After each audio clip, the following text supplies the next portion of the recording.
ওয়ালাইকুম ওয়া রাহমাতুল্লাহি ওয়া বারাকাতুহু। সুপ্রিয় দর্শক শ্রোতা, আমরা এই মুহূর্তে দাঁড়িয়ে আছি জাহাপুর উত্তরপাড়া পেশকারুন্নেসা এতিমখানা।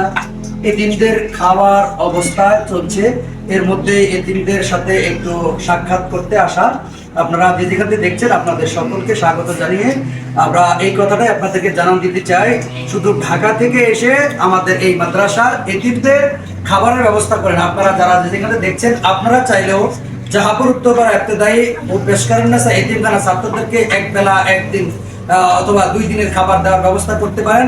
আপনারা যে যেখান থেকে দেখছেন, আপনারা যদি চান যে এই এতিমদেরকে এক বেলা খাবারের ব্যবস্থা করবেন, সেটা আপনারা করতে পারেন। আমাদের আসলে সামনে কোরবানির ঈদ, আপনারা কোরবানির চামড়া আরো ইত্যাদি টাকা পয়সা আপনারা এই মাদ্রাসায় অকপটে দিবেন। আমাদের এই মাদ্রাসার পরিচালনার কাজে নিযুক্ত রয়েছেন প্রফেসর জনাব আক্তার হোসেন স্যার। আপনাদের সকলকে আহ্বান জানাই এই মাদ্রাসার প্রতি সুদৃষ্টি দেওয়ার জন্য, নজর রাখার জন্য।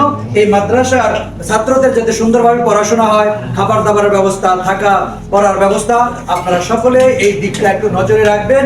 সকলে মাদ্রাসার পাশে থাকবেন, ছাত্রদের সাথে থাকবেন, কোরআনের পাখিদের সাথে থাকবেন, এই আশা ব্যক্ত করে এখানে শেষ করছি। আসসালামু আলাইকুম ওয়া রাহমাতুল্লাহি ওয়া বারাকাতুহু।